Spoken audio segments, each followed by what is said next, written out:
بشكل مباشر على وضعية هؤلاء السجناء.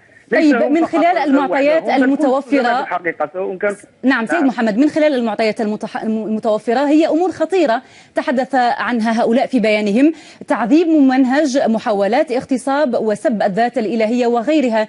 برأيك من الذي يدفع بهذا الاتجاه ولماذا كل هذا؟ يعني لابد أولا أن ننتقل إلى موضوع اسمه التأكد من صدقية هذه الأقوال.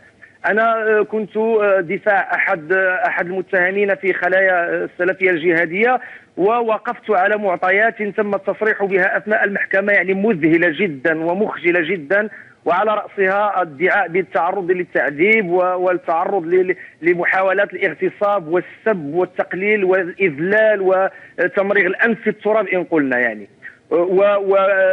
وبالرغم من أننا قاتلنا وناضلنا ورافعنا وتقدمنا بملتمسات ترمي إلى عرض هؤلاء على خبرة وإعادة التحقيق وإجراء تحقيق تكميلي واستغلال سلطة قضائية واسعة من أجل الوقوف على عين الحقيقة، إلى أنه لم يستجب لهذه الادعاءات. من الذي يدفع في هذا الاتجاه أو ذاك؟ الأمور مفتوحة يعني على عدة قراءات. هناك من يريد أن يعيق إمكانية التصالح مع الماضي، هناك من يريد في المغرب أن يعيق إمكانية التعامل مع سيد محمد، في عجالة الآن يعني. هل تنوون الاستمرار في محاولاتكم؟ هل هناك تحركات قانونية تنوون القيام بها؟